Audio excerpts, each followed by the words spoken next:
Good morning बच्चों। पिछली video में हमने आपको इलिप्स पढ़ाया था। इलिप्स के कुछ फॉर्मूले पढ़ाए थे बच्चों। आज मैं आपको एक्सरसाइज 11.3 इलिप्स इसको मैं आज स्टार्ट करता हूँ।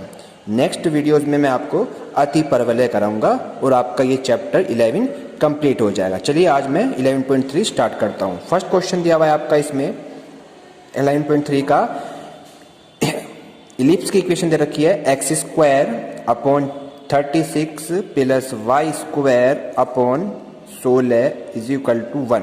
और इसमें आपसे ये 3-4 चीज पूछ रहा है। पहले कह रहा है दीर्घवृत्त की नाभियां बताइए। दीर्घवृत्त की आपसे पूछ रहा है बच्चों ये नाभियां फर्स्ट पूछ रहा है। सेकंड पूछ रहा है शीर्षों के निर्देशांक, शीर्षों के निर्देशांक, ठीक। थर्ड पूछ रहा है आपसे ये दीर्घ और लघु अक्ष की लंबाइयां, दीर्घ और लघु अक्ष, दीर्घ और लघु अक्ष की लंबाइयां, ठीक है बच्चों।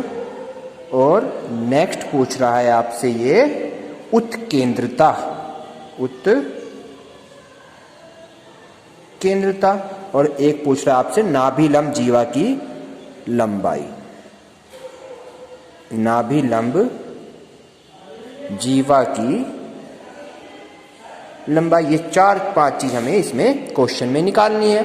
चलिए अब हम ये एक्सरसाइज हम करा रहे हैं आपको 11.3 का first question x square upon 36 y square बटे 16 इक्वल टू 1। और इसमें ये सब चीज पूछ रहा है आपसे जो मैंने आपको लिख कर दी है।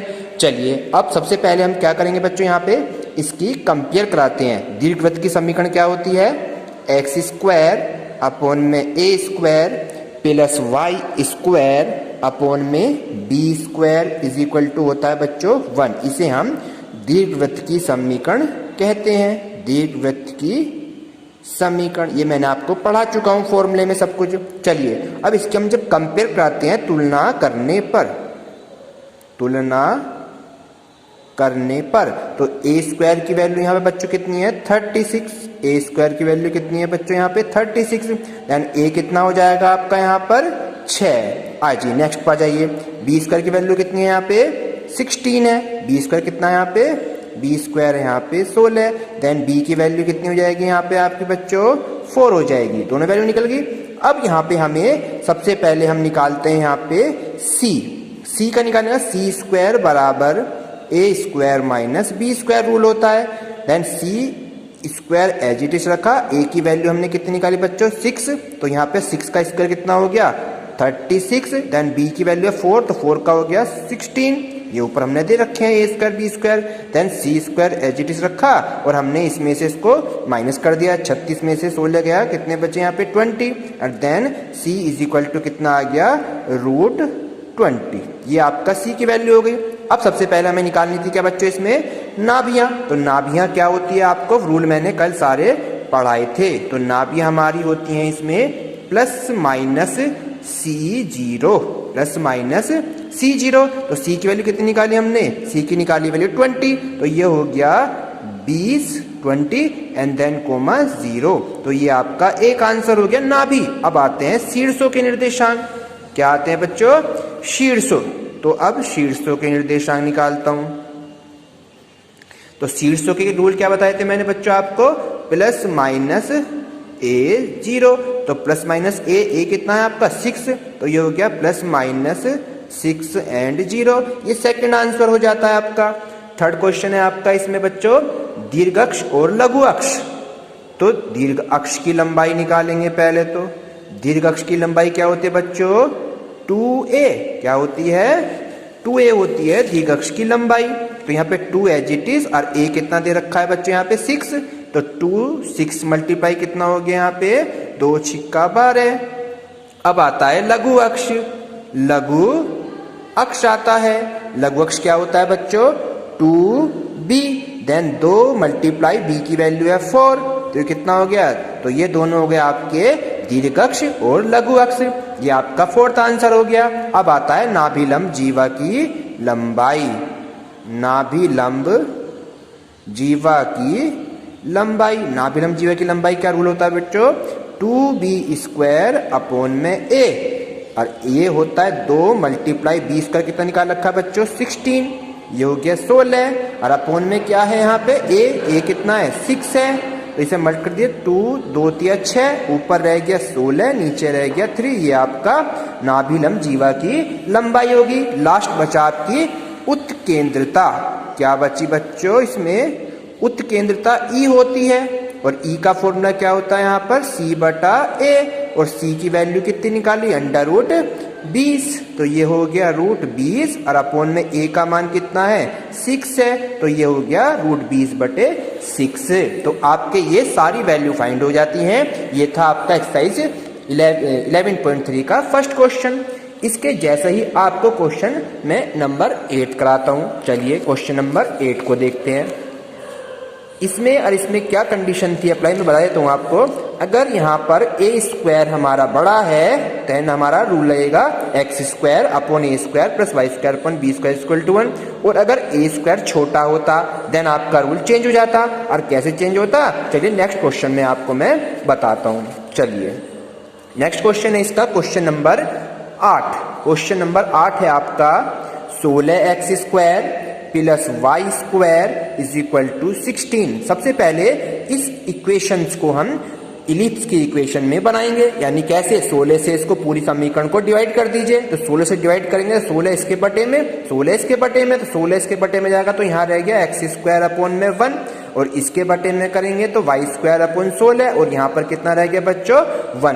तो ये इक्वेशन बन गई। अब देखिए x² बटे a², यानी a² की वैल्यू b² से कम आती है, a² की वैल्यू b² से कम होती है अगर, यानी कि a² की वैल्यू कम होती है b² से, देन आपका जो समीकरण बनेगी दीर्घवृत्त की समीकरण जो बनेगी वो रूल बनेगा x² अपॉन में b² plus y² upon a² = 1, यानी समीकरण आपकी अब चेंज हो गई। यहाँ पर आपका a था लेकिन यहाँ क्या आ गया b, और जहाँ b था वहां क्या आ गया बच्चों a आ गया। ये कंडीशन है जब a² लेस देन क्या होगा b होगा। तो अब यहाँ से हम इसकी इक्वेशन की तुलना करा देंगे, तो b² = कितना हो गया बच्चों यहाँ पर 1, देन a² कितना हो गया यहाँ पर 16, तो b की वैल्यू कितनी होगी यहाँ पे 1 ही रहेगी, एंड देन a की वैल्यू कितनी होगी यहाँ पे बच्चों 16 हो गई। और बिल्कुल सेम इसमें भी वही सब चीज आपको फाइंड करनी है जो हमने पिछले क्वेश्चन में फाइंड की है सभी चीज, यानी कि पहले नाभियां निकालते हैं। नाभियां निकालने के लिए हमें c निकालना पड़ेगा, c² बराबर होता है a² minus b², then c² as it is, a² की वैल्यू कितनी है बच्चों a² है 16, देन b1, और 16 में से 1 गया देन कितना आया 15, देन स्क्वायर हटाएंगे तो चढ़ गया इसका बच्चों यहाँ पर √, तो c कितना निकल का यहाँ पे 15। क्लियर बच्चों। चलिए अब हम क्या करते हैं यहाँ पे, सबसे पहले नाभियां हम निकालेंगे। तो नाभियां के लिए इसका जो रूल बनेगा वहां था +-c, लेकिन यहाँ जाएगा 0 +-c, यानी कि c अब पीछे आ जाता है। मैंने आपको रूल भी समझाए थे और चित्र के द्वारा डायग्राम के द्वारा हमने पिछली वीडियो में आपको सब बताया था। चलिए तो 0 ऐसी +- ऐसी, और c की वैल्यू कितनी निकाली √15, तो ये आपका एक आंसर हो गया। इसके बाद क्या करेंगे बच्चों, यहाँ पे हम शीर्ष निकालेंगे। क्या निकालेंगे शीर्ष क्या होते हैं इसके शीर्ष होते हैं 0 +-a हो जाते हैं। इस कंडीशन पे है ये a² लेस देन b² होगा जब, तो यहाँ पर 0 देन +- a का मान कितना निकाला 4, ये हो गया दूसरा आंसर। अब आता है इसके बाद दीर्घ अक्ष की लंबाई। दीर्घ अक्ष की लंबाई कितनी होती है यहाँ पर 2a, तो a कितना है यहाँ पर बच्चों a का मान है 4, तो 2 4 जाओगा 8। अब निकालते हैं लघु अक्ष की लंबाई, वो कितनी बताई थी मैंने आपको बच्चों 2b, देन ये हो गया 2 × b का मान कितना है 1, तो 2 1 जा 2 हो गया। तो आपके दीर्घ अक्ष और लघु अक्ष भी निकल के आ जाते हैं। अब आपकी क्या रहेगी यहाँ पे बच्चों, यहाँ रहेगी उत्केंद्रता E का रूल वही चलेगा आपका c/a। c आपका कितना निकाला √15, एंड देन a कितना है आपका 4 ही है, तो एक आंसर ये हो गया। लास्ट रह गया नाभिलंब जीवा की लंबाई। चलिए इसे भी कर देते हैं, नाभिलंब जीवा की लंबाई वो कितनी होती है बच्चों 2b² अपॉन में a, और 2 एज इट इज रखा और b² की वैल्यू है 1, देन a की वैल्यू कितनी है बच्चों 4, तो 2 जा 4, तो 1 कितना आ गया 2, तो आपके चारों आंसर आपके निकल गए। ये था आपका क्वेश्चन नंबर 8। तो 1 से लेके 9 तक के सेम क्वेश्चन थे। अब एक क्वेश्चन में आपको 10 कराता हूं, तो 10, 11 और 12 आपके तीनों एक जैसे हैं। चलिए 10वां क्वेश्चन देखते हैं बच्चों। हम यहाँ पे 10वें क्वेश्चन में क्या कह रहा है बुक्स में देखते हैं जरा। 10 क्वेश्चन ये कह रहा है शीर्ष दे रखे हैं +-5 एंड 0, +-5 0, एंड नाभियां क्या दे रखी हैं बच्चों, नाभियां हैं +-4 देन 0। अब ये चीज जो है आगे आ रही है, आप देख रहे हैं, तो यानी कौन सा एक्सिस होगा ये बच्चों, एक्स अक्ष के अनुदिश बनेगी। इलिप्स कहाँ बनेगी, इलिप्स जो बनेगी वो एक्स अक्ष के अनुदिश बनेगी, यानी यहाँ नाभियां देन यहाँ नाभियां, ये शीर्ष देन ये शीर्ष बनेंगे इसके। यही तो चित्र में मैंने बताया था। जब आप पिछली वीडियो मेरी चेक करेंगे तो उसमें मैंने आपको ये डायग्राम के द्वारा सब समझाया था। तो ये आगे आ जाते हैं शीर्ष। तो अब शीर्ष निकल गए हमारे पास ये वाले, तो ये ए की वैल्यू निकल गई हमारे पास कितनी बच्चों, यहाँ पर ए की वैल्यू हो गई यहाँ पर 5, और जो नाभियां है ये सी होती है, तो सी की वैल्यू कितनी होगी बच्चों यहाँ पर 4 हो गई। तो ए निकल गया, सी निकल गया। अब आप बी कैसे निकालेंगे, रूल है हमारे पास C² = A² - B², और सी की जगह रख दूंगा 4 का स्क्वायर कितना होता है बच्चों 16, ए की जगह 5 का स्क्वायर कितना हो गया 25, और B² हमें निकालना है, तो B² इधर आ गया। देन 25 में से 16 माइनस हो जाते हैं, और 25 में 16 माइनस हो जाते हैं, तो कितने बचते हैं बच्चों 9। तो B² की वैल्यू कितनी निकल कर आई आपकी, B² आया 9, और A² कितना है यहाँ पर बच्चों, A² 5 का स्क्वायर 25। अब A² मिल गया, देन B² मिल गया। अब केवल हमें क्या चाहिए, इलिप्स की समीकरण बनानी है, यानी कि हमें दीर्घवृत्त का समीकरण बनाना है। दीर्घवृत्त का समीकरण होता है x² अपॉन में A² +y² अपॉन में B² = 1 होता है। तो x² एज इट इज रखा, A² की वैल्यू कितनी है बच्चों 25, +y² ऐसी रखा, B² की वैल्यू कितनी है 9, देन = 1। ये आपका आंसर हो गया। तो 10, 11 और 12 आपके एक जैसे क्वेश्चन है, और 13, 14, 15 और देन 16 एक जैसे क्वेश्चन है। इसके बाद मैं आपको एक क्वेश्चन और करा देता हूं। क्वेश्चन नंबर देखते हैं अब हम 13, क्वेश्चन नंबर 13 देख लेते हैं। 13वें क्वेश्चन में कह रहा है आपसे दीर्घ अक्ष के अंत्य बिंदु, पढ़ लेते हैं। 13वें में यहाँ पे लिखा है बुक्स में, दीर्घ अक्ष के अंत्य बिंदु +3 एंड 0 है, एंड लघु अक्ष के अंत्य बिंदु क्या है बच्चों यहाँ पे 0 +-2 दिए हुए हैं। तो कह रहा है दीर्घवृत्त की समीकरण ज्ञात कीजिए। चलिए तो अब लिख देते हैं हम अंत्य बिंदु दीर्घ अक्ष के। एक तो दे रखा है आपका अंत्य बिंदु, दीर्घ अक्ष के अंत्य बिंदु कितने दे रखे हैं इसने 13 क्वेश्चन में, +-3 एंड 0, और इसके लघु अक्ष के अंत्य बिंदु आ जाओ। ये था दीर्घ अक्ष और ये है लघु अक्ष। लघु अक्ष के अंत्य बिंदु कितने हैं बच्चों, ये दे रखे हैं आपके 0 और +-2, 0 +-2 दे रखे हैं 13 में। चलिए अब इसकी दीर्घवृत्त की क्या बनानी है बच्चों, हमें समीकरण बनानी है। तो सबसे पहले क्या चीज दी हुई है हम इसको देखते हैं। ये दे रखा है अंत्य बिंदु, इन अंत्य बिंदु को हम इसके शीर्ष बोलते हैं बच्चों। क्या बोलते हैं, शीर्ष बोलते हैं दीर्घ अक्ष के लिए। तो ये ए का मान कितना हो गया यहाँ पे बच्चों 3 हो गया। अब नेक्स्ट आ जाओ, लघु अक्ष की बात कर रहे हैं, तो लघु अक्ष में अंत्य बिंदु क्या हो जाएगा, ये यहाँ पे ये होता है, ये भी शीर्ष होते हैं, तो ये बी हो जाएगा। क्या हो जाएगा बच्चों, ये बी का मान कितना हो गया 2 बन गया। ये भी शीर्ष है, ये भी शीर्ष है, ये लघु अक्ष के लिए, ये दीर्घ अक्ष के लिए, तो ये ए का मान, देन ये हो गया आपका बी का मान, दोनों निकल गए। अब ए और बी दोनों फाइंड हो गए, तो हमारे पास दीर्घवृत्त की समीकरण क्या होती है बच्चों, x² upon A² then y² upon B² = 1 होती है। और इसमें पुट कर दीजिए वैल्यू, x² A² कितना है 3 का हो गया 9, ऐसी y² देन b का हो गया 4 देन = 1, और ये आपका क्या हो गया बच्चों आंसर हो गया। तो ये हो गया आपका 13 क्वेश्चन।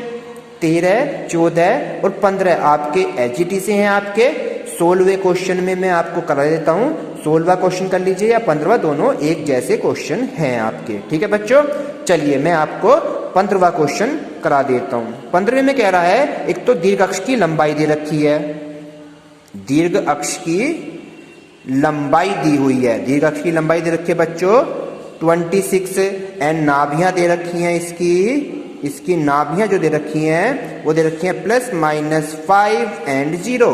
क्लियर बच्चों, अब हम क्या करेंगे, दीर्घ अक्ष की लंबाई का फॉर्मूला हमें पता है, दीर्घ अक्ष की लंबाई का फॉर्मूला होता है 2a बराबर दिया 26, तो a कितना हो जाएगा, 2 से ये कट गया, कैंसिल हो गया, तो 13 दूनी 26, तो a आया 13। अब नाभि पे आ जाओ, नाभि में ये c होता है, तो c की वैल्यू कितनी होगी बच्चों, यहाँ पर 5 हो गई। अब हम क्या निकालेंगे यहाँ से, c² बराबर a² माइनस b² रूल होता है, c की वैल्यू होगी 25, देन a की होगी 13 169, ठीक, एंड देन b² हमें निकालना है, b² इधर ले आएंगे और 169 में से 25 कैंसिल हो जाता है, 169 में से कैंसिल करेंगे तो 144 आ गया, यानी कि b² कितना आया बच्चों आपका 144। अब केवल हमें क्या करना है, दीर्घवृत्त की समीकरण बनानी है, ये होती है x² upon a² plus y² upon b² is equal to 1। Then x², a की वैल्यू कितनी है 13, यानी 13 का स्क्वायर 169, देन y² b² है 144 इज इक्वल टू 1। ये आपका क्या हो गया बच्चों, आंसर हो गया। तो ये कंप्लीट हो गया आपका।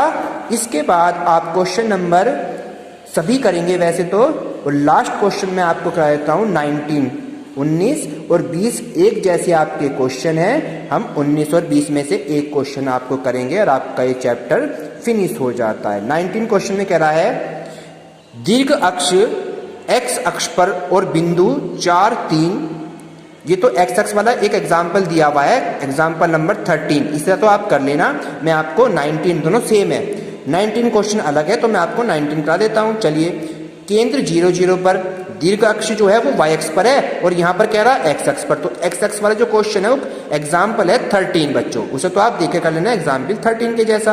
अब मैं आपको 19 क्वेश्चन, ये y अक्ष पर कह रहा है, बिंदु है 3, 2 और 1 6 से होकर जाता है, तब दीर्घवृत्त की समीकरण निकालनी है। चलिए, दीर्घ अक्ष पर बोल रहा है, ये दीर्घ अक्ष जो है इसका y है, इस पर स्थित है और दो बिंदु दे रखे हैं, एक है 3, 2 और एक है 1 और 6।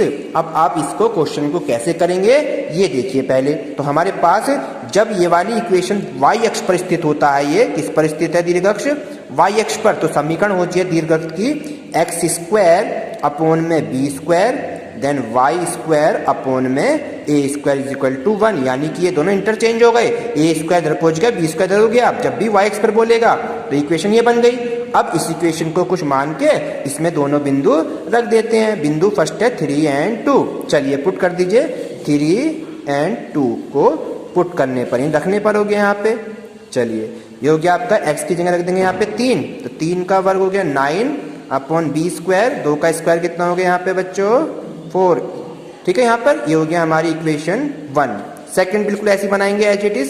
सेकंड इक्वेशन देखिए, सेकंड में आपका बिंदु है 1 एंड 6, 1 एंड 6 रखने पर, तो अब जैसे हमने 3, 2 रखे, यानी x की जगह 3 रखा, देन y की जगह हमने 2 रखा था, तो एक समीकरण यहाँ से बन गई। बिल्कुल सेम अब 1 और 6 रखेंगे, इसमें 1 और 6, तो 1 रखा यहाँ पे, तो 1/b² हो गया, एंड 6 रखेंगे तो 6 का वर्ग कितना हो गया बच्चों यहाँ पे 36 अपॉन कितना यहाँ पर a² इज इक्वल टू 1, और यहाँ पर ये बनेगी समीकरण कौन सी बनेगी बच्चों 2 बनेगी।